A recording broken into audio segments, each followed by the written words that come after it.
1학년도 3월 모의고사입니다. 오늘 문학편 따로 정리 좀 할게요. 자, 31, 33번에 보시면 지금 현대시 두 작품이 나와 있을 겁니다. 그 중에 우리가 먼저 이 김광균의 성호 부분이라는 작품인데요. 이 성호라는 것은 그 호수 이름입니다. 그래서 지금 시적하자가 지금 이 호수 쪽을 지금 방문을 했고 거기에서 지금 자기가 본 그 정서를 지금 노래한 그런 작품이라 보시면 될 것 같아요. 이 전체적으로 이 김광균의 작품들은 지금 1934년 모더니즘 그 주지시파 여기 쪽과 연결되기 때문에요. 자, 대체적으로 지금 그 시적화자의 외로움이나 쓸쓸함 이런 것들이 많이 배어난 작품을 쓰는 작가가 바로 김광균입니다. 이 작품도 이 사람이 지금 이 겨울 호수를 보고 나서 어떠한 쓸쓸함이나 어떤 걸 느꼈는지 그걸 찾아내시면 됩니다. 자, 먼저 가작품에 양철로 만든 달이 하나 수면 위에 떨어지고 이렇게 되는데요. 달인데 달이 지금 양철로 만들었대요. 뭔가 금속성이죠. 자, 뭔가 이제 차가운 이미지를 끌어낸 것 같아요. 그럼 우리가 해석을 하면 차가운 달이 하나 수면 위에 떨어졌다고 했으니까 수면을 비추고 호수의 그 수면이 있죠. 호수의 표면을 지금 비추고 있고 부서지는 얼음 소리가 날카로운 호적과 같이 자, 옷소매에 스며든다 이렇게 얘기합니다. 자, 지금 얼음이 깨지는 소리가 들리나 봐. 자, 날카로운 호적이라고 했는데 이 호적이라는 것은 원래 피리, 태평소라는 어떤 악기라고 보시면 돼요. 악기 소리와 같이 옷소매에 스며든다 그랬는데 소리가 스며든대요. 소리는 청각적 심상이 되는 거죠. 자, 이것을 스며든다는 건 촉각적 심상이 되는 거니까 자, 청각을 지금 어떻게 했다? 촉각화했다. 그래서 그 공감각적 심상 이렇게 보시면 됩니다. 자, 이 공감각이 지금 두 행에 걸쳐서 일어났어요. 자, 여기 소리라는 청각을 스며든다는 촉각적 이미지로 쓰였으니까 자, 공감각적 심상이 되겠고요. 자, 전체적인 내용은 자, 차가운 달빛이 지금 수면 위에 비치고 자, 얼음 깨지는 소리가 악기의 그 날카로운 소리처럼 들리고 그리고 그 소리가 내 옷소매에 스며드는 듯하다 이렇게 얘기를 하고 있습니다. 자, 계절적인 배경은 단지 언제 얼음을 통해서 우리가 언제 겨울이라는 걸 알 수 있겠죠. 자, 그리고 니은다의 형태가 반복되고 있는데 이것은 자, 현재형 시제라고 합니다. 자, 이걸 사용함으로써 뭔가 좀 생동감을 주고 지금 막 어떤 것이 일어나고 있는 듯한 이런 느낌을 주게 되는 거죠. 자, 아래 내려갑니다. 해맑은 밤바람이 자, 이마의 소리는 그러니까 지금 밤바람이 자기 이마에 이렇게 와서 부딪히는 거예요 지금. 자, 이때 밤이라는 이것도 시간적 배경이 되겠네요. 자, 얼음은 겨울이라는 계절적 배경이 되고 밤바람은 바로 시간적 배경이 되겠네. 자, 여울가 모래밭에 홀로 거닐며 그랬으니까 자, 여울가라는 것은 강가의 그 얕은 물 또는 이게 거센 물살이 흘러가는 여기를 여울이라고 하는데 자, 강가로 그냥 해석합시다. 강가의 모래밭에 홀로 거닐다 그랬으니까 화자는 지금 혼자서 이 강가를 거닐고 있습니다. 노을에 빛나는 은모래와 같이 호수는 한 폭이 화려한 꽃밭이 되고 이렇게 얘기했습니다. 자, 여기서는 분명히 밤이라고 했었죠. 자, 노을이 지금 비추는 게 아니라 노을빛에 빛나는 은모래처럼 자, 지그적 표현을 사용해서 자, 달빛이 비춘 호수가 한 폭이 화려한 꽃밭과 같다 이렇게 지금 표현했습니다. 자, 그래서 위에 있는 뭐뭐 같이 이런 직접 연결어를 사용하면 우리가 직위법이라고 하는 거고요. 자, 여기 화려한 꽃밭의 원관념은 뭐가 되는 거니까? 호수가 되는 거니까 이거 A는 B다 형태의 은유법으로 보시면 됩니다. 자, 화자는 지금 강가에 혼자 이렇게 거니는데 밤바람이 불고 있네요. 자, 그리고 호수에는 지금 달빛이 비쳐서 이것이 화려한 꽃밭처럼 환하게 비추고 있다 이렇게 보시면 됩니다. 자, 아래 여인 추억의 가지가지에는 조각난 빙설이 눈부신 빛을 발하다 이렇게 얘기했는데 자, 여인 추억이라고 했는데요. 자, 자기의 어떤 젊은 날에 아팠던 어떤 추억, 아픈 추억인 것 같아요. 추억의 가지라고 했는데 자, 추억의 조각들이 여기는 조각난 빙설이 눈부신 빛을 발하다고 했으니까 자, 조각난 빙설의 원관념도 뭐가 되는 거야? 아픈 추억의 조각이 되는 거죠. 자, 이것도 은의적 표현입니다. 자, 한 가지 특이한 거는 추억이라는 건 우리가 머릿속에 남아있는 거잖아. 근데 이것을 지금 뭐로 표현했어요? 가지라고 표현했으니까 자, 이거 조각으로 표현했다면 관념을 머릿속에 있는 생각이나 관념을 구체화했다. 어떤 구체적인 어떤 사물로 표현했다 이렇게 보시면 됩니다. 자, 두 번째, 자, 전체적으로 낡은 고양이 허리띠와 같이 강물은 길게 얼어붙고 그랬으니까. 자, 여기서 강물을 지금 뭐에다 비유했냐면, 자, 고양이의 허리띠라고 표현했습니다. 자, 고양이 한쪽으로 이렇게 지금 물이 흘러갔나 봐요. 그것을 지금 강물이 근데 어떻게 지금은 겨울이어서 자, 그것이 길게 얼어붙어 있습니다. 그 다음에 차창의 소리는 항원 저 멀리 노을은 나어린 향수처럼 희미한 날개를 펴고 있었다 이렇게 얘기했는데 자, 이 부분에서는 자, 시간은 지금 다릅니다. 차창의 소리는 황혼이라고 했으니까 다시 시간적 배경은 언제? 저녁이겠네요. 저 멀리에 노을은 자, 노을이 지금 이렇게 물들고 있나 봐. 이 나어린 자, 내가 어렸을 때 어린 시절의 그 향수처럼 그 그리움처럼 자, 희미한 날개를 펴고 있다고 했으니까 자, 여기 날개를 펴는 건 원관념은 뭐가 되는 거고요? 노을이 되겠죠? 자, 노을이 지금 희미한 날개를 펴고 있다고 했으니까 지금 해가 이렇게 성향력으로 뉘어뉘어 지고 있는 모습을 자, 노을이 지금 날개를 펴다 이렇게 표현했습니다. 자, 화리법이 뭐죠? 무생물을 살아있는 생명처럼 표현하는 걸 우리는 화리법이라고 하니까 자, 이 향수처럼이란 표현은 지금 지그적 표현이 되는 거고 자, 노을이 지금 날개를 펴다. 노을이라는 것을 그건 무정물이잖아. 자, 이것을 살아있는 생물처럼 표현했으니까 자, 이거 화리법으로 볼 수 있겠습니다. 자, 그 다음에 세 번째 달라. 앙상한 잡목잎 사이로 자, 지금 겨울이 돼가지고 지금 낙엽이 다 떨어졌어요. 지금 나뭇잎이 다 떨어지고 지금 앙상하게 가지만 남아있는데 자, 한낮이 겨운 하늘이 투명한 기폭을 떨어뜨리고 그랬으니까 자, 지금 그 앙상한 가지 사이로 뭐가 보이는 거야? 하늘이 지금 비춰지고 보여지고 있는데 그것이 투명한 기폭이라는 것은 깃발을 얘기합니다. 깃발을 떨어뜨렸다고 했는데 투명한데 그것이 깃발처럼 그것이 보여진다고 했으니까 이것은 지금 역설적인 표현이 되겠죠. 보이지 않는데 보인다고 표현했으니까. 자, 밑에 푸른 옷을 입은 송아지가 한 마리 자, 조그만 그림자를 바람에 나부끼며 서글픈 얼굴을 하고는 자, 논두개에 서 있다 그러는데 자, 여기서 지금 묘사하는 것은 지금 바로 뭐야? 송아지죠? 송아지가 지금 푸른 옷을 입었다고 표현했네요. 자, 이것은 의인화된 표현이라고 보시면 될 것 같고요. 자, 그리고 지금 조그만 그림자, 송아지의 그림자를 바람에 나부끼며 그랬으니까 자, 바람이 불고 있고 자, 서글픈 얼굴, 누가? 송아지가 지금 뭔가 서글픈 얼굴을 하고 있다고 했으니까 자, 애상적이며 그 다음에 쓸쓸한 어떤 이미지가 되겠네요. 그리고 홀로 이렇게 송아지 한 마리가 서 있는 모습까지 묘사를 했습니다. 자, 전체적인 내용들은 일단 현재형을 쓰고 있고요. 그리고 뭐뭐이다, 있다 요 형태도 마찬가지지만 자, 전체적으로 어떤 이때 정서는 어떤 거? 쓸쓸하고 외롭고 고독한 이런 어떤 풍경들입니다. 자, 그래서 주제는 이 달빛이 비친 이 겨울 호수에서 느끼는 어떤 쓸쓸함, 자, 외로움, 이 정도 또는 애상적인 어떤 분위기를 끌어내시면 되겠죠. 자, 화자는 그래서 이렇게 자, 호수에 겨울 호수를 지금 가가지고 거기서 본 바로 화자가 느끼는 어떤 쓸쓸함입니다. 자, 나작품으로 바로 넘어갑니다. 자, 이 작품은 지금 누구의 작품? 자, 이성선의 논두렁에 서서 이건데, 자, 이 작품은 아주 특이한, 아주 독특한 어떤 발상을 쓰고 있어요. 그러니까 우리가 그냥 지나쳐버릴 수 있는 이런 어떤 상황에서 이 사람은 거기서 아주 자기 나름대로의 어떤 개성적인 어떤 문체를 지금 쓰고 있는데, 바로 뭐냐면, 바로 이 첫 번째 줄에 있는 바로 이겁니다. 자, 지금 화자는 뭘 바라보고 있냐면 그 갈아놓은 자, 지금 농부가 논을 갈아놓았나 봐. 그리고 거기에 물이 고여 있대요, 이렇게. 그런데 거기를 가만히 가서 들여다 봅니다. 자, 그랬더니 자, 거기에 뭐가 바로 마음이 갑자기 행복해진다 이렇게 느낍니다. 자, 화자의 정서가 직접적으로 드러났죠? 바로 뭐예요? 자, 이 행복함 이걸 느끼고 있습니다. 자, 여기도 마찬가지. 제가 노란색으로 지금 칠해놨는데, 자, 니은다, 이 형태가 계속 있다 내지 니은다가 쓰고 있죠? 이것도 마찬가지네요.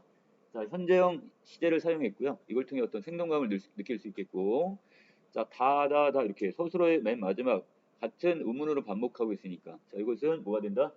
자, 가군의 효과를 주고 있네요. 자, 그래서 운율 형상 이렇게 보시면 됩니다.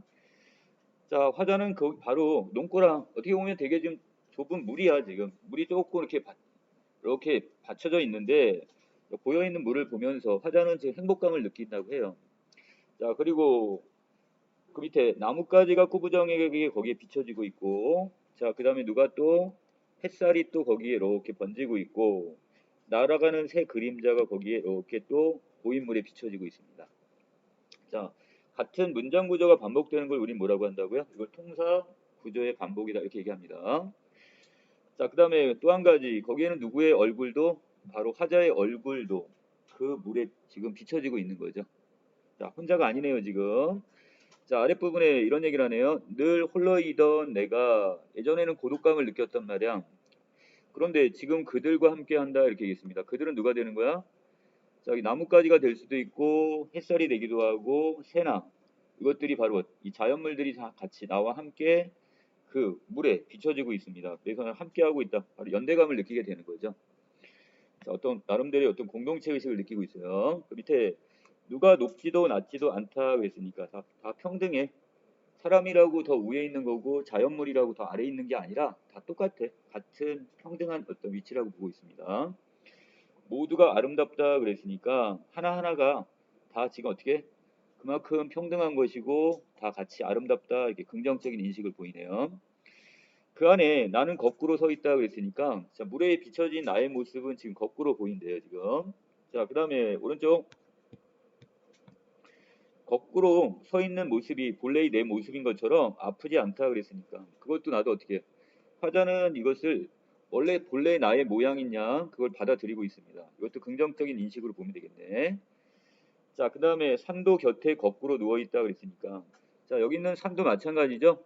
화자와 지금 같이 그 어디에 물에 같이 동일하게 지금 거꾸로 지금 비춰지고 있습니다.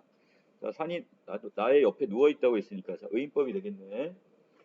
자, 마지막 부분에 늘 떨면서 무엇에 저 과거에 두려움에 떨면서 우왕좌왕 늘 방황하던 과거의 내가 저 세상에 건너가 서 있긴 한듯 딴 세상에 와 있는 듯한 듯 무심하고 아주 선명하다 그랬으니까 자, 화자는 지금 무심의 상태래요. 무심. 마음이 없다 이렇게 해석하는 것보다 여기서는 과거와 달라진 자신의 모습을 통해서 마음의 평정심을 찾았다, 평안함을 찾았다 이렇게 보시면 되겠죠. 자, 그래서 화자는 그냥 이 도랑에 물 고여 있는 것을 보고 거기서 뭘 느끼는 거야? 자기 나름대로야 어떤 마음에 지금 평안함을 지금 찾고 있습니다. 그리고 행복감을 느꼈고요. 자, 전체적으로 어떤 자신에 대한 긍정적인 인식 이렇게 보시면 되겠죠. 자, 31번 바로 가겠습니다.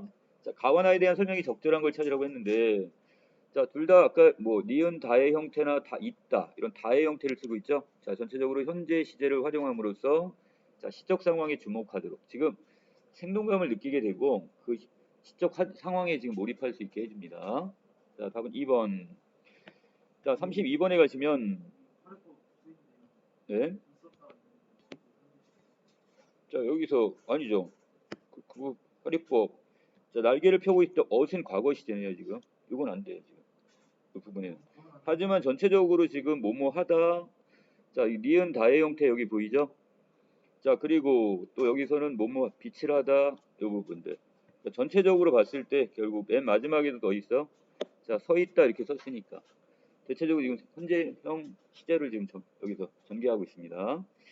자, 32번에 가시면 가를 이해한 내용이 적절하지 않은 거래요. 가는 숫자로 구별된 세 개의 장면으로 구성되어 있고 자, 각 장면에는 다양한 이미지들, 다양한 뭐가 사용됐다고요? 다양한 심상들이 사용되었다 이렇게 보시면 될 것 같고요. 주로 지금 시각적 심상이 지금 주를 이루고 있습니다. 자, 겨울 호수와 그 부분의 풍경이 형상화되고 그 과정에서 화자는 노를 기울이다 애상적 정서를 느낀다고 했으니까 자, 애상적은 달리 간단하게 요약을 한다면 그냥 슬픔 이 정도로 정리하시면 될 것 같아요.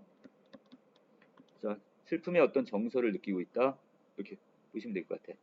자, 이 중에 적절하지 않은 걸 찾으라고 있으니까 자, 여기 선택지 4번에서 두 번째 단락에 그 희미한 날개를 펴고 있는 건 뭐였어요? 자, 주체는 노을이었죠? 자, 그리고 3의 논두구에 서 있는 건 누구야? 송아지가 되겠죠. 자, 여기선 각각의 주체가 다릅니다. 하나는 지금 노을이 되는 거고 하나는 지금 송아지가 되는 거니까 이 두 가지를 지금 같이 연결할 수는 없을 것 같고요. 또 서글픈 얼굴이 드러내는 정서가 극복될 수 있는 가능성이라고 했는데 이 작품에서 아까 보기에 뭘 줬어요? 자, 이 작품은 전체적으로 어떤 애상적인 정서를 환기, 불러일으킨다 이렇게 했으니까. 그럼 이 작품에서 이것이 극복될 가능성을 보여준다는 것은 어느 부분에든지 찾을 수는 없는 거죠. 자, 넘기겠습니다. 33번 나를 감상한 내용이 적절하지 않은 건데 화자는 늘 떨며 우왕좌왕했대요. 늘 어떻게 되는 거야? 뭔지 모르겠지만 막연한 두려움에 지금 방황을 했던 떨면서 두려움에 떨며 방황했던 과거 자신의 모습과 곁에 거꾸로 누워있는 산의 모습을 동일시했다고 했는데 산은 자기와 마찬가지 지금 어디에 고랑물에 지금 여기 비춰지고 있는 거예요. 그렇기 때문에 같이 어느 정도 동일시가 된다는 건 맞겠지만 근데 여기서 근데 문제는 화자의 지금 현재의 모습이 아니라 언제가 되는 거야? 과거의 모습과 현재의 모습이 동일할 수는 없는 거죠. 그래서 오히려 이거를 지금 현재 자신이 마음의 평정심을 잃고 아니 평정심을 찾고 이렇게 누워 있는 거기 비춰지는 모습과 그다음 산의 모습이 동일시됐다는 말이 되겠지만 과거 자신의 모습과 현재 이 산의 모습이 동일하다고 볼 수는 없습니다. 자, 34번, 37번 바로 넘어갈게요. 자, 이 작품은 조금 그 아픈 이런 어떤 상처, 자, 이것을 지금 잘 보듬어내는 그런 작품이라고 보시면 될 것 같은데요. 자, 작품의 제목이 뭐예요? 자, 김애란의 도도한 생활입니다. 이 도도하다는 말은 크게 두 가지 의미가 있어요. 하나는 이 작품은 어디를 도도하다는 게 뭔가 좀 건방지고 조금 뭔가 자기가 잘난 척하거나 이런 걸 도도하다는 말을 쓰잖아요. 자, 그런데 이 작품은 원래의 의미, 사전적 의미로 그냥 쓰일 수도 있지만 자, 이것이 사전적 의미로 쓰일 수도 있지만 이 작품은 이것보다는 어떤 의미? 자, 음계 그 도레 미파솔라시대의 도 있죠? 낮은 음. 자, 이것이 도니까 연속되는 거야. 그렇다면 화자가 지금 뭔가 지금 자기 엄마 여기 엄마의 저기인데 의식인데요. 엄마는 지금 집에서 만두 가게를 하면서도 불구하고 그 좁아 터진 방에다가 집에다가 뭐를 피아노를 한 대 들여놔요. 그리고 둘째 딸인 내가 그거 어떻게 그 손님들이 와가지고 만두를 먹고 있는데 거기서 나는 피아노를 칩니다. 자, 엄마는 뭐를 원하신 거야? 자, 비록 엄마는 가난하게 거기하고 힘들게 억척스럽게 지금 돈을 벌고 있지만 딸만큼은 다른 사람과 뭐 다른 사람보다 더 뛰어난 건 아니겠지만 남들만큼은 살아가길 바라는 거죠. 그래서 여기 이제 피아노를 하나 들여놓는단 말이야. 자, 그런데 이 피아노는 나중에 그 뒷부분에 보시면 알겠지만 어디로 가고 말아요? 그것도 반 지하방으로 들어가 버리죠. 근데 주인은 그걸 치지 못하게 하네요. 자, 그렇다면 피아노는 지금 아무 소용이 없어. 자, 그리고 여기 여기는 안 나와 있지만 소설의 결말 부분에서는 결국 어떻게 냐 갑자기 지금 비가 들이닥쳐 가지고요. 물이 넘치게 돼요. 그 피아노가 거기 있는 안에 있는 그 피아노가 어떻게 돼? 물에 잠겨 버립니다. 자, 이건 본다면 어머니가 지금 생각했던 어머니는 나름대로 이 피아노만큼은 빚쟁이들한테 빼앗기지 않고 이걸 간직하고 싶어. 그리고 언젠가는 다시 남들처럼 다시 살고 싶은 희망을 가졌단 말이야. 그런데 그 피아노는 결국 어디에? 물에 잠겨버리겠으니까. 그리고 그 삶으로부터 지금의 이런 어떤 가난한 삶으로부터 벗어나질 못하게 되는 거죠. 그걸 보여주는 작품입니다. 자, 먼저 자, 34, 37번 쪽에서는 지금 유년 시절에 대한 회상이라고 보시면 돼요. 자, 이미 지금 서술자인 나는 성인이 됐어요. 자, 어린 시절 어머니가 만두가게를 하시면서 나에게 피아노를 사준 그 어린 시절에 대한 회상으로 보시면 됩니다. 만두집을 했던 엄마가 어떻게 피아노를 가르칠 생각을 했는지 알 수 없다 그랬으니까. 자, 바로 이 피아노는 뭐가 되는 거야? 과거, 세상의 매개체가 될 수가 있겠죠? 자, 욕심이거니와 또는 뭔가 강요한 것은 아니었고, 엄마는 배움이 짧았고, 자, 어머니는 배우지 못하셨단 말이야. 근데 이 자식만큼은 엄마처럼 키우고 싶지가 않은 거죠. 그 인생을 대물림 받기를 원하지 않아. 자신의 교육적 선택에 늘 자신감을 갖지 못해. 다만 그때 엄마는 어떤 보통의 기준들을 따라가고 있었으리라 그랬으니까 자, 다른 사람보다 더 낫게 살지는 못하더라도 남만큼은 살았으면 이런 생각이 있겠죠. 그리고 엄마 자신은 아니겠지만 우리 자식들만큼은 남만큼은 살았으면 좋겠다. 그래서 보통. 자, 그래서 뭐를 사준 거야? 나에게 바로 이 피아노를 사줬단 말이야. 자, 놀이공원에 가고 엑스포에 가는 것처럼 어느 시기에는 어떠한 것을 해야 한다는 풍문, 이걸 소문으로 들어갖고 알고 있어요. 자, 밑에 돌이켜보면 어릴 때 엑스포에 가고 박물관에 간 것이 그렇게 재밌던 것 같지는 않아. 하지만 나를 엑스포에 보내주고 놀이공원에 함께 가준 이 엄마에게 고마운 마음은 있어. 누구나 겪는 평범한 유년의 그 어린 시절의 프로그램 중에서 하나였을 뿐이지만 무지한 눈으로 자, 어머니는 지금 결국 어떻게 배운 게 많지가 않아요. 학력이 짧단 말이야. 자, 그런 사람의 눈으로 시대의 풍문들의 그 고개를 끄덕였을 거고, 아, 지금 보통 사람들은 이렇게 사는구나. 애들 데리고서 엑스포도 가고 놀이공원도 가고. 아, 그러니까 우리 딸도 거길 데려가야겠구나. 이렇게 생각을 하셨을 거야. 자, 그리고는 김밥을 싸고 관광버스에 올랐을 엄마의 피로한 얼굴이 떠오르는 까닭이다. 어머니는 지금 만두가게를 하시니까 늘 피곤하실 거야. 그런데도 불구하고 시간을 내 가지고 어떻게 딸이 나를 데리고서 지금 엑스포나 놀이공원을 같이 가주시는 거야. 자, 이따금 내가 회전목마 위에서 비명을 지르는 동안 너무 난 좋아. 비명을 지르는 동안 한 손으로 얼굴을 가린 채 벤치에 누워있던 엄마의 모습이 떠오르곤 한다. 어떤 거예요 지금 엄마는? 너무나 바로 이 피로하신 어머니의 모습이 지금 떠오르고 있네요. 어머니는 늘 피로하셨단 말이야. 피곤하신데도 불구하고 딸을 위해서 지금 이 놀이공원까지 같이 와주신 거야. 하지만 견디지 못하는 거죠. 그래서 어떻게 어머니는 그 벤치에 누워서 잠을 잘 수밖에 없네요 지금. 누워 계십니다. 자, 신을 벗고 짧은 잠을 청하던 엄마의 얼굴은 도처럼 낮고 고요했던가 그렇지 않았던가 그랬으니까. 자, 이 도는 높은 게 아니라 뭐가 되는 거야? 낮은 거죠. 자, 어머니 어떤 힘든 삶의 모습을 도로 표현했습니다. 자, 엄마를 따라 하느라 피아노 의자 위에 누워있던 나를 보고 선생님은 라처럼 놀랐던가 그렇지 않았던가 했으니까. 자, 라라는 것은 음계가 높은 거죠. 자, 그래서 나도 엄마처럼 그 여기 조그만 저기 앉아 의자에 앉아가지고 누워서 피아노 의자에 앉아 누워 잤단 말이야.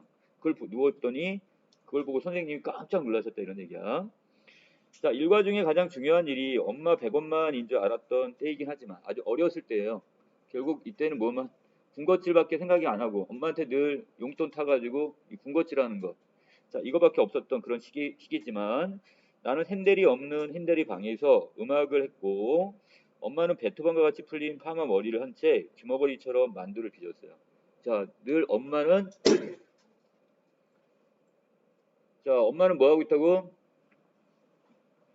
지금 만두를 빚으면서 자식을 위해서 엄마는 지금 자기가 지금 희생을 하시는 거죠.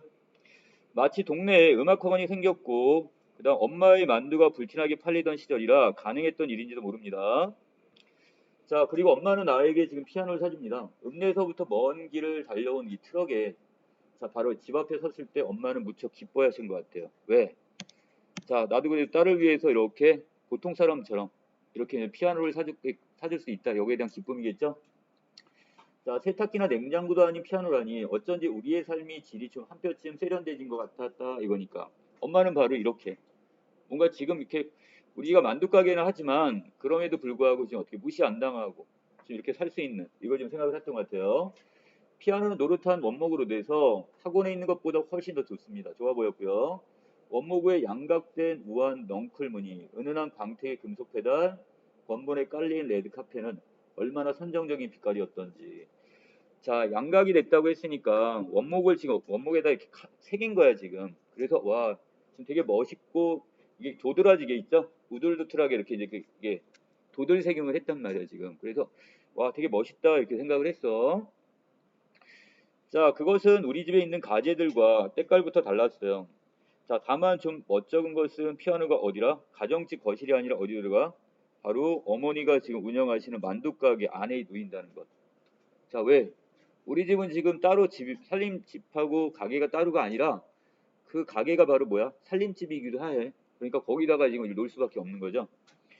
자, 우리 가족은 생계와 주거를 자, 한 건물 안에서 해결하고 있었다고 했으니까 자, 생계라는 것은 결국야 만두 가게를 얘기하는 거겠죠. 자, 가게를 여기서 하고 그리고 그곳에서 어떻게 우리가 직접 살기도 합니다. 피아노는 나와 언니가 쓰는 작은 방에 놓였는데요. 안방은 주방으로 그 다음에 작은 방은 홀을 마주하고 있었대요. 자, 오른쪽 나는 오후 내 가게에 붙어가지고 피아노 연주를 합니다. 자, 또 어린 나이에 나는 그 어떻게 그냥 피아노에 앉아서 피아노를 칩니다. 울림폭을 크게 해주는 오른쪽 페달을 밟고 멋을 부려가면서 자, 여러 곡을 연주를 합니다. 자, 찜통에서 지금 홀에서는 뭐가냐고? 지금 만두가 지금 쪄지고 있고, 자, 그리고 거기에 누가 와요? 장사꾼과 농부들이 와가지고 지금 어떻게 만두를 우적우적 씻고 앉아 있고요. 자, 누구라도 만두를 삼키다 말고 울고 가게 만들었을 그런 연주를 쉽고 아름답지만 촌스러워서 누구라도 가게 앞을 지나다 얼굴을 붉히게 만들었을. 자, 결국 자기가 지금 생각해보면 그때 그 음악은 어때? 정말 뛰어난 실력인가요? 아니죠. 너무나 촌스럽고 보잘것 없었을 거란 말이야. 자, 그런데 좀 더 정직한 사람이라면 만두 접시를 집어 던져버렸을 거야. 때려치워. 그게 무슨 음악이라고 연주하는 거야? 막 이런 식으로 얘기까지 했을 거야. 자, 그런 연주를 말이다. 한 번은 연주가 끝난 뒤에 박수 소리가 나가지고 봤더니 웬 백인 남자가 어떻게 했어요? 손뼉을 쳐줍니다. 원더풀 이렇게 얘기했단 말이야. 자, 그걸 보고 나서 어떻게? 외국인과 나 사이에 어정쩡한 침묵이 흘렀습니다. 왜 그랬을까요? 난 내가 봐도 정말 촌스럽게 연주를 했는데 이걸 보고 나서 정말 잘했다고 이게 박수를 쳐주는 이 백인 남자를 보면서 한편으로 나는 어떻게 한 거야? 그 밑에죠? 바로 이 부끄러움이겠죠? 너무 부끄러웠을 거야 지금. 자, 그리고 수줍게 땡큐 이렇게 했지만, 자, 그리고 그 아랫부분에 보시면 지금 만두 가게니까 뭐 밀가루가 막 풀풀풀 날립니다. 그래서 심지어는 건반 위에도 어떻게 하얀 지문이 찍힐 정도니까 밀가루가 거기 날려서 이렇게 덮이는 겁니다 지금. 자, 여기까지 상당히 좀 열악한 상황 속에서도 나는 피아노를 그래도 어떻게 쳤네요. 자, 중력 부분의 줄거리입니다. 자, 어느 정도 내가 자라서 아빠의 빚보증 때문에 가게가 어려워졌지만 엄마는 피아노만은 빼앗기지 않으려고 합니다. 이게 바로 뭐가 되는 거야? 자, 엄마의 어떤 자존심이면서 희망이고 의지이기도 합니다. 언젠가 우리 집은 지금 쫄딱 망했지만 언젠가는 우리 다시 일어설 수도 있을 거야. 그때 이 피아노가 다시 어떻게 방에 놓여야 돼. 이런 의미로서 어떻게 피아노만큼 지키고 싶었던 것 같아요. 자, 그래서 대학 진학을 앞두고 언니의 서울 반지하방으로 이사하게 된 나는 피아노를 가지고 다달라는 엄마의 부탁을 받게 됩니다. 자, 그래서 나도 지금 서울로 처음으로 상경을 하는 거야. 그런데 엄마는 지금 빚쟁이들한테 이 피아노만큼 뺏길 수 없다고 그래가지고요. 이걸 지금 외삼촌의 트럭에 실어가지고 이걸 지금 어디로? 언니 반 지하방으로 지금 옮기고 있습니다. 언니의 표정은 되게 뜨악합니다. 자, 그러면서 외삼촌이 담배를 피우는 사이 나는 사정을 설명하느라 애를 먹었어요. 여차여차 해가지고 지금 이걸 피아노를 싣고 왔다. 이런 얘기를 해야겠죠. 자, 엄마는 전혀 얘기를 안 했어요. 언니한테. 자, 그리고 자, 언니의 한마디. 여기는 반지하야. 이 의도는 뭘까요? 이런 곳에 피아노를 놓을 만한 그런 곳이 아니야. 이런 의미. 자, 나도 알아. 우리는 트럭 앞에 모여 피아노를 올려다봅니다. 그것은 몰락한 러시아 귀족처럼 끝까지 체면을 차리며 우아하고 담담하게 서 있습니다. 바로 이 엄마의 모습과도 같네요. 비록 쫄딱 망했지만 어떻게 뭔가 체면을 차리고 싶은 자존심만큼은 지키고 싶은 어머니의 어떤 마음하고, 자, 외삼촌의 트럭은 길 한가운데 막고 있습니다. 자, 목장갑을 끼고 결국 같이 이걸 내리고 있죠. 자, 그래서 이거를 지금, 자, 여기 1980년대산 피아노가, 자, 잠시 세기말 도시의 하늘 위로 비상했다는 것은 어떻게 양쪽에서 이것을 번쩍 들어 올렸다는 뜻이야. 자, 그 모습이 꽤 아름다워 하마터면 탄성을 지를 뻔했어요. 우리는 한 걸음씩 이동을 합니다. 자, 그리고 어디로 옮기는 거야 이거를? 지금 밖에서 옆에서는 지금 길을 막고 있으니까 외삼촌에게 트럭이 지금 차를 여기 승용차가 지금 비켜달라고 경적을 울리고 있고요. 자, 건물 2층에 사는 집 주인이 체육복 차림 내려가서 이렇게 지켜봅니다. 자, 그러면서 자, 이때 바로 이 집주인의 표정도 어때요? 아연한 표정을 짓고 있대요. 자, 한편으로 놀랍고 어이가 없었겠죠? 왜? 아니 지금 여기 지하방에 지금 여기 세를 들어 사는 사람이 다른 것도 아니고 피아노까지 들여나? 자, 여기 좀 뭔가 좀 뜨악하거나 아연에 되게 놀라웠을 거야. 나는 피아노를 든 채 어색하게 인사를 했고, 자, 그리고 어떻게 언니도 마찬가지지만, 자, 그리고 그 계단을 좁다란 계단을 통해서 어떻게 지금 피아노를 옮깁니다. 자, 그러다가 어떻게 됐어요? 갑자기 쿵 하는 소리가 나고 지금 외삼촌이 지금 피아노를 놓쳤나 봐요. 자, 그리고 우당탕탕 피아노가 지금 계단을 미끄러지고 있습니다. 조심조심 들여날 이 피아노가 지금 한쪽에 지금 어떻게 막 놓치는 바람에 미끄러 내려갔고요. 자, 그리고 피아노의 그 윙하는 공명감이 지금 들렸고, 뭔가, 자, 여기서 바로 이 피아노의 넝쿨 무늬가, 자, 그 부분이요, 고장난 스프링처럼 흔들리고 있는 모습이 보였대요. 자, 원래는 자기는 뭔가 양각되고 이렇게 뭔가 지금 잘 깎아가지고 이렇게 좀 도들새김이 된 건지 알았더니 뭐로 붙여놓은 거래요? 본드로 붙여놓은 거야. 되게 좀 조잡했던 거죠. 자, 그 다음에 자 우리는 외삼촌의 안색, 자 얼굴을 살핍니다. 외삼촌은 괜찮다는 신호를 보냈고 다시 계단을 내려갑니다. 자 그리고 다시 그보다는 쿵 소리 때문에 여기가 있다는 얘기를 했고요. 자 그리고 나는 노골적인 그 소리에 너무나 얼굴이 붉어졌대요.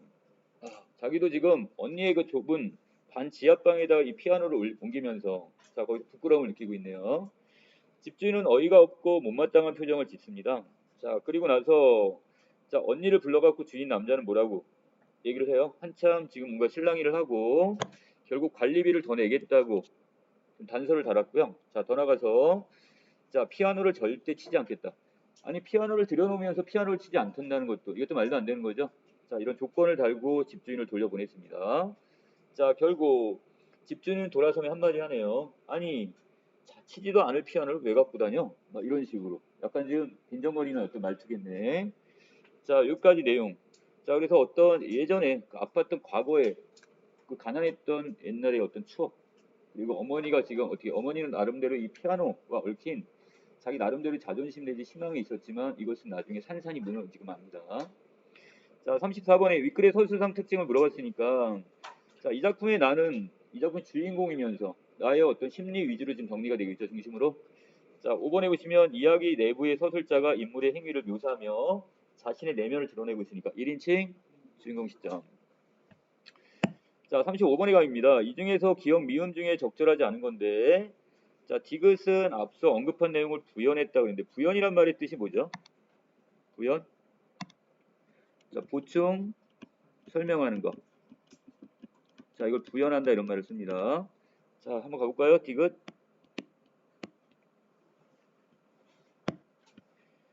자 여기서 낮에는 방에 손님을 들이고 밤에는 식구들이 이불을 펴고 자는 시기라고 했는데 바로 그 윗부분에 보시면 바로 이 단어가 보이네요.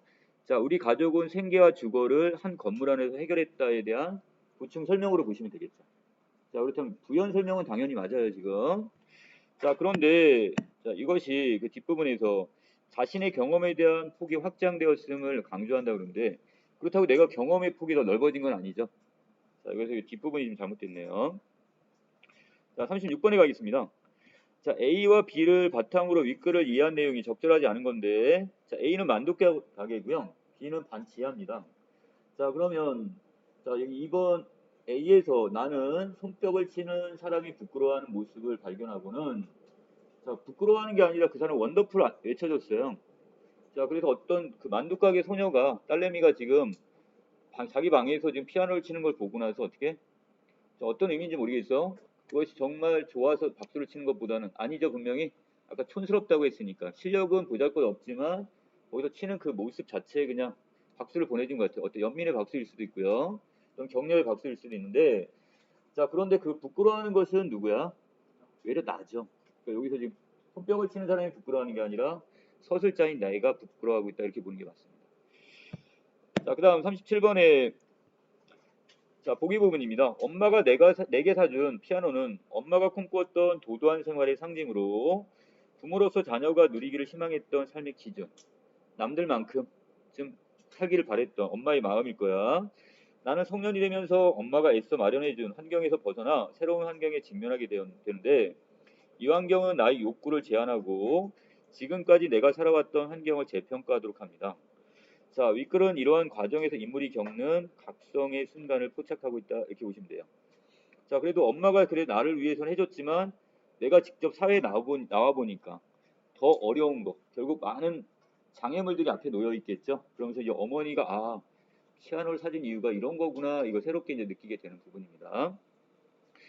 자 여기서 지금 어긋난 걸 찾으라고 했으니까 4번에 피아노가 잠시 세기말 도시의 하늘 위로 비상하는 모습에서 나는 자신의 욕구를 제한해 온 환경이 변하고 있음을 확인하고 있다 그러는데 자 이것이 환경이 변했다고 볼 수는 없겠고요.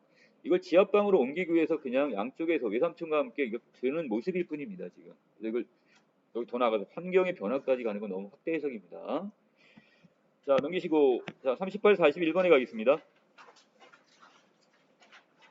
자, 이 작품은 지금 도산 12곡이 나와 있는데요. 자, 여기서 이 이왕, 태계 이왕이라는 분의 작품이에요. 그래서 여러분들 일단 이 작가를 먼저 잘 기억을 해 놓으시고요. 자, 이분은 되게 좀 유학자이면서 성향이 상당히 지금 능통했던 분이고, 자, 이분은 학문을 강조합니다. 자, 그래서 이 작품의 주제 자체도 뭐야? 우리가 자, 어떤 학문 수양에 정진하는 것, 이 정진하는 이 자세에 대한 이야기를 하고 있습니다. 원래 이게 총 지금 12수로 되어 있는데, 자, 그 중에서 지금 1수부터 지금 어디까지? 자, 1년부터 6수까지, 여기 6연까지는요. 자, 이거를 우리는 뭐라고 하냐면 여기 언지라고 하고요. 자, 그 다음에 여기는 7수부터 해가지고 나머지 12수까지. 자, 이 부분을 우리가 언학이라고 합니다. 언학. 자, 그 중에 언지라는 것은 이건 뭐냐면, 자, 자연 예찬이라고 보시면 될 것 같고요. 자연 예찬 내지 친화. 자, 아랫부분의 언학이라는 것은 바로 학문 수양입니다. 자, 우리가 다루고 있는 부분은 지금 몇 수부터 나와 있어요, 지금? 9수부터요? 자, 그렇다면 이것은 어느 부분에 해당이 되는 거? 언학. 바로 이 학문 수양과 관련된 부분이다. 이렇게 보시면 되겠죠. 자, 이게 바로 여기 주제니까 이렇게 기억을 해 놓으시면 될 것 같아요. 자, 특히 여러분들 11수에 보시면 이 학문이라는 단어가 한마디도 없어요. 근데 여기서 여러분들 뭘 끄집어내야 돼? 이 학문 수양과 관련된 내용이구나. 이걸 찾아내셔야 됩니다. 자, 가볼게요. 고인도 날 못 봤고 나도 고인을 본 적이 없답니다. 자, 고인이라는 게 누구래요? 옛날 학문을 했던 학자들, 옛 성현들을 얘기합니다. 자, 옛 학자들을 나는 본 적도 없고 나도 그 사람이 나를 본 적도 없고 나도 그 학자를 본 적이 없습니다. 자, 고인을 못 봤지만 가던 길 앞에 있네 그랬습니다. 가던 길이나 어떤 길? 바로 그 성현들이 갔던 학문 수양의 길을 얘기합니다. 여다, 가다 이런 뜻이에요. 자, 그 다음에 밑에 가던 길 앞에 있거든 아니 가고 어찌할까 그랬으니까. 자, 그러면 여기는 시적 화자는 그 학문의 길을 가겠다는 거야 말겠다는 거야? 당연히 가겠다는 얘기죠. 자, 서리법을 통해서 결국 나도 그 길을 따라가겠다 이렇게 얘기를 합니다. 자, 그 다음에 한 가지 더 정리할 거. 자, 제가 이게 초록색 네모로 두 개를 묶어놨어요. 고인을 못 배, 그 다음에 여기도 고인을 못 봐도 나왔죠? 똑같은 단어, 문장이 반복되고 있네요, 지금. 자, 그렇다면 또 가던 길 앞에 있네, 여기도 가던 길 앞에 있으니까 똑같은 구가 또 반복이 됐죠? 초록색, 초록색, 그 다음에 여기 주홍색, 주홍색이 여기 똑같이. 예, 이런 걸 우리는 뭐란다? 말 끝을 계속 이어나가는 연세법이라고 합니다. 자, 구수의 내용도 결국 옛 성현을 본 적은 없지만 옛 성현이 갔던 학문의 길이 앞에 있대요. 자, 우리 그래서 학문의 수양에 전념하겠다는 얘기고요. 자, 10수로 갑니다. 당시에 가던 길을 몇 해를 버려두고, 자, 이것도 마찬가지 이 길은 어떤 길이 되는 거고, 자, 바로 여기는 학문 수양의 그 길이 되겠죠. 자, 이 길을 몇 해를 버려두고 어디가 다니다가 이제와 돌아왔는가 그랬으니까, 자, 이 화자가 여기는 이왕이 바로 이 벼슬길에 있었을 때를 얘기합니다. 자, 결국 벼슬길에 지금 있다 보니까 관직에 있다 보니까 학문할 시간이 없었어. 이제와 돌아왔으니 딴 데 마음 마르리 그랬으니까 자신은 그 벼슬길 같은 이런 관직에는 지금 더 이상 뜻을 두지 않고 학문 수양에만 전념하겠다 이렇게 보시면 됩니다. 자, 11수. 자, 이거는 나중에 따로 별개로 해갖고도 좀 많이 출제가 되는 오답으로 많이 나오는 거예요. 자연 친화적인 작품하고는 조금 다른 별개로 이건 정리를 해 놓으셔야 돼요. 자, 청산 푸른 산은 어찌하여 만고 오랜 세월 동안 푸르르며. 자, 유수는 뭐예요? 흐르는 물이겠죠? 흐르는 물은 어찌하여 밤낮으로 그치지 아니하는가 이렇게 얘기했습니다. 자, 청산 유수는 결국 오랜 세월 밤낮으로 늘상 변함없이 지금 흘러가고 있으니까 바로 불변적인 존재가 되는 거고. 자, 우리도 그치지 말고 만고상청하리라 그랬는데, 자, 만고상청의 뜻이 뭐래? 아주 오랜 세월 동안 푸르고 푸르다 그랬는데, 자, 이걸 밑에 있는 해석으로만 보시면 안 돼요. 자, 이걸 어떻게 해석해라? 변함없이 학문 수행을 다짐하는 내용으로 보시는 게 맞습니다. 자, 늘상 우리도 푸르고 푸르겠다. 오랜 세월 때 푸른다는 것은, 자, 우리도 변함없이 학문의 자세에 변함없이 그대로 정진하겠다 이렇게 보시면 되겠죠. 됐나요? 자, 그 다음에 나작품에 갑니다. 자, 여기서는 바로 누구 법정 스님의 그 인형과 인간이란 작품이 보이네요. 자, 아무리 여기 인형을 인간처럼 만들어낸다 할지라도 차이가 뭐가 있을까요? 인간은 주체적인 대상, 여기 주체가 될 수가 있지만, 자, 여기서 인형이라는 것은 그냥 뭐야? 인간을 모방만 했을 뿐이지, 거기 주체적인 인식이나 이건 가질 수가 없는 거죠. 바로 그 차이점을 좀 보시면 될 것 같은데. 자, 지나간 성인들의 가르침은 하나와 같이 간단하고도 명료합니다. 자, 들으면 누구나 다 알아들을 수 있는 내용입니다. 그런데 학자라는 사람들이 튀어나와서 불필요한 접속사 수식어로서 말의 갈래를 쪼개놓고 나누어 명료한 진리를 더 어렵게 만들어 놨대요. 자, 이 학자들은 결국 뭐 하는 거야? 뭔가 성인들의 가르침을 받았으면 그걸 실천하면 되는데 실천할 생각은 없고 어떻게 말로만 계속 그거를 분석하고 쪼개놓으려고만 하는 사람들입니다. 자, 밑에 자, 어떻게 살아야 할 것인가에 대한 자기 자신의 문제는 묻어둔 채 자기에 대한 자기 성찰로 자아 성찰까지 이어지지 못하고 이미 뱉어버린 말의 찌꺼기를 가지고 시시콜콜하게 뒤적거리며 이러쿵저러쿵 따지려 듭니다. 그 안에 있는 성현의 말이 어떤 뜻인지 갖고 맨날 그 말장난이 하고 있어요. 생동하던 언행은 이렇게 해서 지식의 울타리 안에 갇히게 말고요. 이와 같은 학문이나 지식을 나는 신용하고 싶지 않대. 믿을 수가 없답니다. 현대인들은 자기 행동은 없이 남의 흉내만을 내면서 살려는 데 맹점이 있다고 그랬으니까 바로 누구의 삶이야 이게? 인형이죠? 인형과 같은 삶을 살려고 하네요. 자, 여기서 필자가 지금 중요시 여기는 건 두 가지입니다. 바로 사색 그리고 행동입니다. 자, 사색, 자기가 깊은 어떤 생각이 따르지 않는 지식을 또는 행동, 실천이 없는 지식인을 어디에 틀 것인가 이렇게 얘기합니다. 자, 여기서 뭘 비판하는 거? 자, 말로만 그럴듯하게 하지만 실제 거기에 대해 행동하지 않는 바로 이 지식인을 비판하는 겁니다. 언행이 일치하지 않는 어떤 지식인에 대한 비판을 보시면 될 것 같네요. 자, 그 다음에 아무리 바닥이 드러난 세상이기로 진리를 사랑하고 실천해야 할 지식인들까지 복학 아세와 비겁한 침묵으로서 처신하려 했더니 그것은 지혜로운 일이 아니라 진리에 대한 배반이다 이렇게 얘기합니다. 자, 아래 보시면 따로 나와 있네. 복학 아세. 자, 왜곡된 학문으로서 어떻게 하는 거야? 잘못된 학문으로 세상에 아첨하는 거. 자, 이거 한자성어 잘 기억해 놓으세요. 자, 얼마만큼 많이 알고 있느냐는 그것은 대단한 일이 못 된대요. 아는 것을 어떻게 살리고 있느냐. 살린다는 것은 이것을 어떻게 하는 거? 내가 얼마나 이것을 행동으로 옮기냐. 자, 실천으로 옮기느냐 이 뜻이 되겠죠. 이게 더 중요하답니다. 인간의 탈을 쓴 인형은 많아도 인간다운 인간이 적은 현실 앞에서 지식인이 할 일은 무엇일까 이렇게 얘기했으니까. 자, 인형은 결국 주체성이 없어요. 자, 우리가 지금 정말 주체성이 씨 자기에 대해 자기의 본질을 찾고 그 다음에 탐구하는 이런 사람은 지금 적은 현실 앞에서 자, 우리 지식인이 해야 될 일이 뭘까 이걸 물어보네요. 먼저 무기력하고 나약하기만 한 그 인형의 집에서 나오지 않고서는 어떠한 사명도 임무도 할 수가 없답니다. 자, 무학이란 말이 있대요. 자, 없을 무자의 배울학자인데 자, 여기서 배움이 없거나 배우지 않는다는 뜻이 아니라 이건 어떤 의미? 학문에 대한 무용론도 아니래요. 자, 많이 배웠으면서도 자, 뭔가 지식이 지금 머릿속에 많아. 배운 자치가 없는 것을 가르친다고 했으니까 자, 그 아랫부분 자, 학문이나 지식을 코에 걸지 않고 지식 과잉에서 오는 관념성을 경계한 뜻에서 나온 말이랍니다. 그래서 자, 이 뜻은 바로 어떤 의미를 갖는다? 아래에 있는 이 뜻. 지식이나 정보에 얽매이지 않은 자유롭고 발랄한 삶. 이걸 강조하기 위해서 비록 많이 배웠는데 자, 그거에 대해서 다른한테 막 자랑하거나 자, 그 지식의 과잉 같은 걸 자랑하는 게 아니라 오히려 더 겸손해질 수 있는 이런 자세를 얘기합니다. 자, 여러 가지 지식에서 추출된 진리에 대한 신념이 일성화되지 않고서는 지식 본래의 기능을 다할 수 없답니다. 지식이 인격과 단절이 되었을 때 그 지식은 사이비가 되는 것이고 위선자가 되고 만답니다. 자, 결국 강조하는 것은 그 지식이 인격으로 도야가 돼야 되는 거죠. 자, 책임을 질 줄 아는 것은 인간뿐입니다. 자, 이 시대에 실상을 모른 채 하려는 무관심은 비겁한 회피고 일종의 범죄 행위라고 지금 봤네요.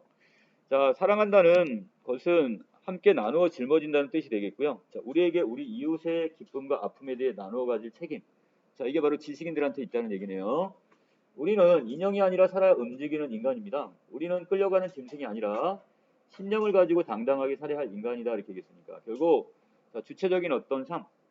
자, 이것이 중요하다는 얘기네요. 자, 그래서 우리가 어떤 성인의 어떤 학문을 수용하는 어떤 올바른 자세에 대한 이야기를 하고 있습니다. 자, 결국 어떤 자세를 갖고 있어야 된다? 결국 이것을 실천에 옮기는 언행이 일치하는 어떤 이런 자세를 지금 여기서 강조하고 있어요. 자, 38번에 공통점 물어봅니다. 자, 1번에 옛사람의 행적을 긍정적으로 지금 바라보고 있죠. 그래서 이것을 어떻게 우리가 어떤 수용하는 자세에 대한 이야기를 하고 있으니까. 자, 그 다음에 39번 A와 B에 대한 설명이 적절하지 않은 걸 찾으라고 했는데, 자, 여기서 A와 B는 모두 4번에 부정 표현을 사용해서 반성하는 자세를 드러내고 있다고 했는데, 자, A 부분에 자, 반성의 자세 보이나 볼까요? 자, 고인을 내가 본 적이 없지만 그 안에 뭐가 있대? 자, 지금 옛날 성현들이 갔던 그 학문의 길이 있대요. 그래서 난 그 길을 가겠다 얘기합니다. 여기 반성의 자세 있나요? 없죠? 자, 만약에 그분들의 어떤 얼굴을 보지 못했다는 게 좀 부정적 표현이라고 하더라도, 자, 자기에 대한 반성적인 태도는 없습니다, 지금. 자, 그래서 이건 맞지 않네요. 자, 일단 이렇게 빼버리겠습니다. 자, 답 4번. 자, 그 다음에 40번에 가시면, 자, 문학작품의 감상 과정에서 독자는 작품에 제시된 대상이나 상황 간의 관계를 파악함으로써 내용을 더 잘 이해할 수가 있답니다. 자, 그래서, 자, 이 작품에서는 바로 어떤 거? 우리가 학문의 어떤 길을 걷는 사람, 자, 학문을 하는 자들이 지녀야 할 올바른 삶의 태도, 자, 이것을 여기서 지금 이야기하고 있네요. 자, 40번에서 감상의 내용이 적절하지 않은 걸 찾으라고 합니다. 선택지 4번에 보시면 말의 갈래를 쪼개고 나누는 태도는 어떤 태도인가요? 여기는 작가 글쓴이가 지금 긍정하는 거야, 부정하는 자세? 예, 이거 부정하는 거죠. 자, 이걸 실천할 생각은 없고 말로써 이걸 분석만 하고 이런 사람들이니까, 자, 이건 지금 부정적인 의미가 되겠네요. 자, 그럼 자신의 문제는 묻어두는 사람은요? 남의 거에 대해서는 시시콜콜하게 따지면서 결국 자기 자신, 남의 쓴 글, 성현들의 글에 대해서는 시시콜콜하게 따지면서 자기 자신에 대한 수양이 없어요. 그러면 이것도 예, 부정은 마찬가지죠. 자, 이것도 부정, 그 다음 아래에 있는 이것도 부정이 되는 거니까, 자, 이것을 지금 뭐라고 표현했어? 대비가 된다고 했으니까 대비가 아니죠. 자, 똑같은 거네요, 지금. 얘도 부정, 자, 이것도 이렇게 마찬가지 부정의 의미를 갖게 됩니다. 자, 41번 무학의 의미를 지금 독의 기억을 설명하려고 하는데 이걸 바탕으로 이 중에 적절하지 않은데, 자, 무학이라는 것이 배움이 없다는 뜻은 아니라고 그랬었죠. 그러니까 배움이 부족하다는 의미는 여기서 넣으시면 안 됩니다. 자, 마지막 42, 45번. 자, 이 작품은 원래 이게 토끼전이라는 그 작품이 있죠. 지금 누가 토끼가 지금 용궁에 갔다가 꾀로서 다시 거기서 이제 살아나가지고 이제 육지로 다시 돌아오는 내용인데, 자, 이건 원래 국문 한글로 지어진 소설이 국문 판소리계 소설입니다.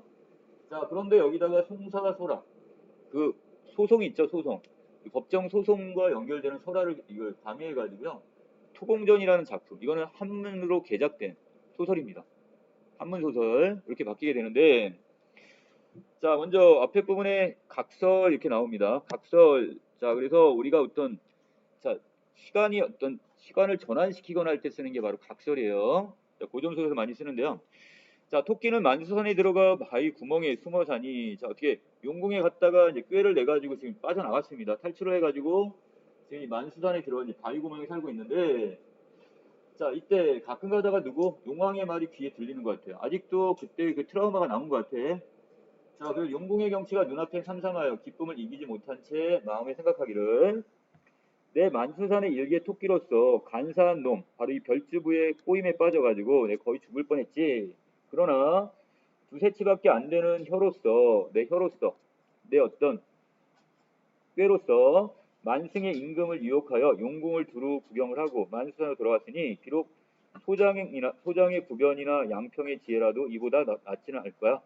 자, 자기 스스로에 대한 뭐가 되는 거야? 자와 자찬이 되겠네요. 이후에 다시는 동해가를 밟지도 않고 말고 맹세코 용궁 사람들과 말도 말고 돌베개에 팔이나 괴고 살아갈 뿐이라고 했으니까 화자는 결국 절대 이제 물가에 가지 않겠답니다. 자, 이때 호련히 갑자기 한때의 검은 구름이 남쪽으로부터 오더니만, 자, 갑자기 광풍, 자, 거센 바람이 불고 소나기가 지금 쏟아집니다. 자, 그리고 우레 천둥이 치네요. 자, 이걸 보고 토끼가 놀라서 뭐라고? 아, 이건 필시 누구? 바로 용왕의 조화야. 자, 이렇게 생각을 하고 있고요. 자, 오른쪽에 갑니다. 자, 막 피하여 숨으려 할 때 갑자기 뇌공이 자, 바위구멍으로 쳐들어 오더니 토끼를 잡아갑니다. 자, 이 뇌공이 누구? 바로 천둥신입니다. 하늘에서 지금 옥황상제가 얘를 지금 어떻게 얘한테 야 토끼 잡아와. 자, 무슨 일이 있었냐? 그 앞에 볼 용왕이 너무 억울한 거야, 자기가 지금. 토끼의 간사한 꾀 때문에 자기가 어떻게 자기 목숨이 지금 죽게 생겼단 말이야. 자, 그래서 옥황상제한테 가서 다시 소송을 걸었어요. 이거 억울합니다. 저는요, 지금 그 간 꼭 받아 먹어야겠습니다. 지금 이렇게 해가지고 그래서 지금 누가 옥황상제가 지금 여기 뇌공을 시켜갖고 천둥신을 시켜가지고 지금 토끼를 지금 잡아가지고 지금 하늘로 올라갑니다. 자, 밑에 잠깐 사이에 지금 어디에 보니까 머리를 들어봤더니 벌써 백옥경입니다. 백옥경 옥황상제가 있는 궁궐입니다. 자, 토끼가 영문을 몰라 섬돌 아래 기고 있는데 문지기가 달려오더니 예, 동해 용왕 광현이 명을 받아 문 밖에 왔습니다. 그랬습니까? 누구도 불러드린 거야 지금? 옥황상제가 지금 동해 용왕까지 불렀습니다. 토끼가 이 말을 듣고 크게 놀라 마음속으로 생각하기를 아, 이건 반드시 용왕이 옥황상제에게 고하여 나를 죽이려 하는구나.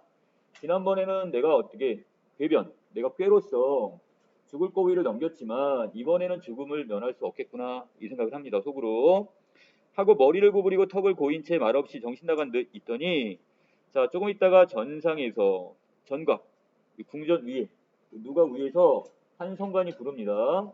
상제의 명령이니 용왕과 토끼를 판결하라 이렇게 얘기했고요. 자, 말이 끝나기 전에 용왕은 전하에 꿇어앉고 자, 그 다음에 어떻게 토끼를 바라보면서 몹시 한스러워합니다. 자, 그리고 선관이 지필목을 내주네요. 그리고 두 사람한테 상제의 명령이니 각자 느낀 바를 진술하고 처분을 기다려라. 자, 마지막으로 지금 소명할 기회를 주는 거예요. 지금 각자에게. 자, 먼저 용왕입니다. 자, 용왕이 붓을 잡고 진술을 하는데 자, 그 내용이 이러하다 그건데 자, 엎드려 생각하는데 소신은 모든 관리들의 장으로서 자, 우두머리로서 직책이 사회 우두머리가 되어 구름과 안개를 일으키는 변화를 부리고 하늘에 오르려 비를 내립니다. 자, 이런 여러 가지 천지 조화를 바로 누가 자기가 할 수 있다 이거야. 삼가 나라의 신을 받들어 아래로 수많은 백성들을 훈육, 자, 가르치고 기르고 감히 어리석은 정성을 다해 위로 임금님의 은혜에 보답하여 왔습니다. 그런데 제가 병이 깊어서 몸에 위태로움이 바늘방석이 앉은 자, 자기가 한자성어 여자 침석이라고 합니다. 자, 앉은 듯하고 100가지 약이 다 효용이 없으니 목숨이 조석에 달려 있어 아침과 저녁 아주 짧은 순간에 달려 있어서 자, 삼신산이 아득히 머니 선약을 구해올 수도 없고 자, 이게 신선들이 산다는 이 선인데 그쪽이 이 신선의 약 이것도 구할 수 없고 편작 이 죽은 사람도 살릴 수 있다는 의원인데 의원은 이미 죽어버려서 자, 양의가 자, 어떤 훌륭한 의사가 찾아온다 할지 다시 나오지 않았습니다만 자, 그런데 지금 도사가 갑자기 지금 누구한테 용왕한테 지금 알려준 게 저기죠. 토끼간이 좋다고 알려준 게 바로 이 도사란 말이야. 자, 도사의 한마디 말을 듣고는 만수산에서 토끼를 얻었으나 마침내 그 간교한 꾀에 빠져가지고 후회한들 무슨 소용이 있겠습니다만 세상에 놓쳐버렸으니 속수무책. 자, 아무런 대책이 있다 없다? 없다. 자, 이 한자성어 계속 기억하셔야 돼요. 오늘 이렇게 다시와 배우니 굶은 자가 밥을 얻은 듯하고 온갖 병이 다 나아. 자, 고목의 꽃이 핀 듯합니다. 엎드려 원하고 건데 어떻게 하래요? 자, 지금 전하께서는 자, 옥황상제께서는 제왕께서 작은 것을 가지고 큰 것을 바꾼 인자함을 본받아서 자, 소신의 병으로 죽게 된 목숨을 구해 주소서 이렇게 있습니다. 자, 어떻게 하라는 거예요 지금? 자, 작은 것은 뭘 얘기하는 거고? 자, 토끼를 얘기하는 거죠? 자, 토끼의 목숨을 지금 여기 빼앗아서 결국 큰 것이니까 봐요. 바로 용왕인 자신의 목숨을 어떻게 더 오래 살게 해달라 이런 얘기야 지금. 자, 그러다음에 밑에 자, 토끼가 또한 진술을 하는데 엎드려 생각하는데 소신은 만수선에 나왔고 자, 거기서 태어났고 자, 만수선에서 자라 오로지 성명을 산중에서 이 목숨을 산중에서 다했는 뿐 세상의 출세함을 구하지 않았습니다. 수양산에서 고사리 캐먹다 죽은 이 백이와 숙제 자, 또 높은 절개를 본받고 동고에서 실을 읊는 이 조잠의 기풍을 따랐습니다. 자기는 아침에 구름 낀 산에 올라가 고라니들과 자연들과 어떻게 얘들과 같이 함께 짝하에 놀고 밤에는 월궁에서 상하와 선녀입니다. 자, 월궁 항아라고도 하는데요. 자, 월궁에 산다는 그 선녀와 함께 약방아를 찧었습니다. 그러는 동안에 세상 사람들에게 해를 끼치지 않았는데 어찌하다가 내가 용왕에게 원망을 사서 결박하여 묶여가지고 섬돌 아래 노인이 절인 생선이 줄에 꿰인 듯하고 전상에서 호령하니 뜨거운 불바람이 부는 듯합니다. 자, 사는 것을 좋아하고 죽는 것을 싫어하는 마음이 어찌 크고 자금이 있겠습니까? 그러니까 용왕도 마찬가지고요. 토끼인 나도 마찬가지다. 죽는 건 나 싫다. 이거야 지금. 목숨을 살려 몸을 보전함에 귀천이 있을 수 없고 귀하고 천함이 있을 수 없고 더불어 죄 없이 죽게 되면 속여서라도 살아남은 것 같지 않으니 자, 오늘 뜻밖의 용왕의 비유를 거슬렸으니 어찌 감히 삶을 구하겠으며 다시 위태로운 땅을 밟아 스스로 화를 받을 것을 알겠습니다. 자, 결국 어떻게? 토끼는 자기가 어떻게 지금의 상황에서 지금 용왕한테 잘못 보였기 때문에 지금 죽음을 지금 상황에서 모면할 수 없을 것 같다. 하지만 자기도 지금 용왕처럼 살고 싶은 마음은 똑같다 이런 얘기야 지금. 자, 이렇게 얘기했어요. 자, 그러니 말을 이해에 마치고자 하니 엎드려 비웃군데 살펴주소서. 자, 잘 판단해 달라고 얘기했고요. 옥황이 다 읽고 나서는 여러 신선들과 의논을 합니다. 자, 그 중에 한 신선 일광로가 한마디 합니다. 두 사람이 진술한 바로 그 옳고 그름이 불을 보듯 환하게 되었습니다. 이걸 우린 영역 관하라고 하죠. 불 보듯 뻔하다 이런 거. 폐하께서 병든 자를 위하여 죄 없는 자를 죽인다면 그 원망을 어찌 하겠습니까? 강자를 누르고 자 용왕을 누르고 약자를 도와 공정한 처결을 하소서 그랬으니까 자 일광로의 입장은 어느 쪽? 누구 편? 토끼 편이 되는 거죠. 자 옥황이 그 말이 옳다 하고 다음같이 판결을 내립니다. 대체로 천지는 만물이 머물다가는 그냥 여관, 여인숙과 같은 곳이야. 잠시 머물러가는 인생이라는 것은 그냥 이렇게 천지 만물은 잠시 머물러 갔다가는 이런 어떤 여인숙과 같은 것이고 세월이라는 것은 100대에 걸쳐 지나가는 그냥 손님과 같은 거야. 그렇게 왔다가는 세월은 언젠가 흘러가는 거야. 자, 낳으면 늙고, 자, 태어나면 늙게 되고, 늙으면 죽는 것은 인간의 일상적인 일이요. 사물에 항상 되는 일인즉 진실로 이에 초연하여 혼자 존재함을 듣지 못했고 날개가 돋아 신선이 된다함을 듣지 못했다. 이렇게 얘기합니다. 자, 결국 언젠가는 당연히 늙으면 죽게 되는 건 당연한 거다. 당연지사라고 생각해요. 혹 병이 들어 일찍 죽는 자가 혹 상처를 입어 죽는 자는 모두 다 자신의 운명이니 어찌 원통한 혼령이 되겠는가. 자, 동해용왕 광현은 병이 들었으나 도리어 살고 만수한 토끼는 죄가 없으나 죽는다면 이런 마땅히 살자가 죽는 것과 마찬가지래요. 자, 여기는 누구도 똑같아요 지금. 옥황상제도 마찬가지 지금 위에는 일광로와 같은 생각을 하네요. 자, 그러면서 광현이가 비록 살아날 약이 있다하나 토끼인들 어찌 죽음을 싫어하는 마음이 없겠는가. 광현은 용궁으로 보내고 토끼는 세상으로 다시 놓아줘서 천명, 자기가 살 만큼 하늘에서 내린 수명 있죠. 수명을 즐기게 함이 하늘의 뜻에 순응함이라. 자, 결국 풀어주네요. 자, 이에 다시 뇌공을 시켜서 천둥신을 시켜가지고 어떻게 토끼를 만수산에 압송을 합니다. 다시 어떻게 했대요? 데려다 줍니다. 토끼가 100배 살해하고 자 100번 절하고 감사하다는 인사를 드리고 나서는 가버립니다. 이날 용왕이 자 적홍공에게 자 바로 자기 부하 신하에게 옥황상제가 분명히 죄 없이 죽는다 하여 토끼를 보내줄 거다. 자 그러니까 너는 문 밖에 그가 나오는 것 그는 누구예요? 토끼겠죠? 토끼가 나오는 것을 기다리고 있다가 자 그러다가 지금 바로 토끼를 바로 죽여버려라. 자기 너무 억울해. 토끼라도 어떻게 죽여야 될 것 같아. 그래서 간을 구하면 더 좋고요. 자 그렇지 않으면 죽음을 면할 수 없으리니 입 조심해라 그랬으니까 자 누구한테 적공공한테 지금 적공공한테 지금 결국 어떻게 하는 거야? 토끼를 지금 해쳐라 이런 얘기잖아요. 자 그리고 비밀리에 자 적공공이 대왕의 입에서 나와 소신의 귀에 들어온 말을 얻지 않은 이가 있겠습니까? 자기는 입을 함구하겠다 이런 얘기야. 말을 마치자 우레소리가 나고 거센 바람이 갑자기 일어더니 뇌공이 토끼를 인솔해서 북쪽을 향해서 가니 날아가는 화살과 같고 추상과 같았다 그러니까 굉장히 속도가 빨랐어요. 지금 눈 깜짝할 사이 이미 어떻게 토끼를 데리고 시영 하고서 인간선으로 내쳐버렸단 말이야. 문 앞에 기다리고 있던 적공공 결과 어떻게 됐을까요? 임무를 수행하지 못했겠죠?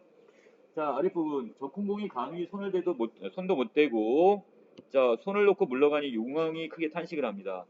하늘이 망해놓은 화이니 재앙이니 다시 바랄 게 없구나 하고는 적공공과 더불어 손을 잡고 통곡하며 돌아갔다 했으니까 자 결국은 이제 포기하고 돌아가는 내용입니다. 자, 결국 누구를 위해서 자기의 자기 목숨 살리겠다고 결국 토끼의 목숨 내달라고 지금 누구한테 옥황상제한테 지금 소송을 걸었다가 결국 패하는 거죠. 자, 이걸 통해서 어떤 지배계층의 어떤 비판, 자기 개인적인 이익만을 취하는 바로 어떤 지배계층에 대한 비판과 풍자로 보시면 되겠습니다.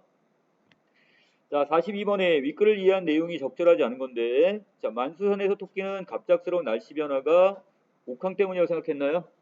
누구? 용왕이었죠? 자, 용왕이라고 생각을 합니다. 자, 43번.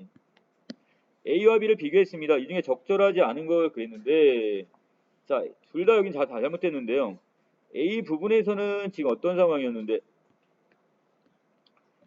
자, 지금 누가 얘기하는 부분? 용왕이 얘기하는 장면인데, 자, 자기가 지금 자기는 되게 지금 중요한 몸이래요. 자, 그런데 자기가 지금 죽게 생겼대. 자, 근데 간신히 토끼를 얻었는데 이 꾀로 지금 빠져나갔으니까 얘를 다시 나한테 달라. 이런 얘기고. 자, 토끼 입장에서 B 부분에서는 뭐예요? 자기는요, 아무 죄도 없어요.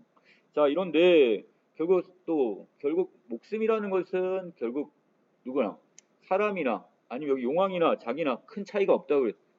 죽는 걸 싫어하는 거 다 똑같지 않습니까? 잘 살펴달라 이렇게 얘기를 했던 부분입니다. 자, 그렇다면 여기 43번에 3번 제안의 문제점을 스스로 인정했다는데 인정하는 부분 없어. B에서 제안에 대한 확신이라고 했으니까 자기가 목숨을 살 거라는 확신이 있나요? 그것도 없죠. 아무래도 자기가 좀 죽을 것 같다고 얘기를 합니다. 외려.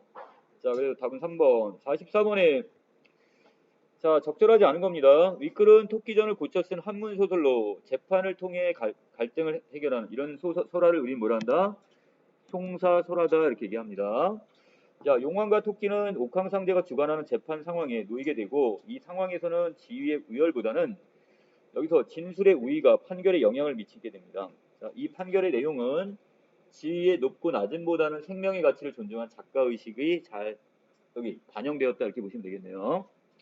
자, 그렇다면 4번에 나으면 늙고 늙으면 죽는 것은 인간의 일상적 일이란 말에서 옥황이 판결을 망설였나요?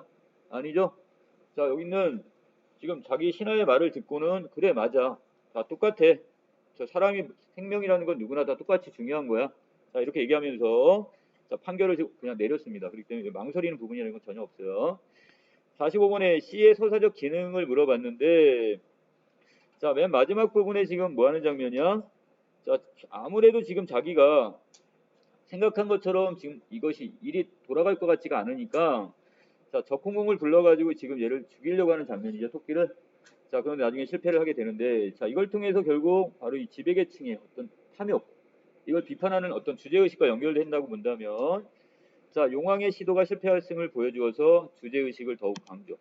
바로 그래서 이 지배층의 어떤 탐욕, 이기적인 마음 내지 이것을 풍자 비판하는 작품 이렇게 넘어가시면 될 것 같아요. 자, 여기까지 지금 문학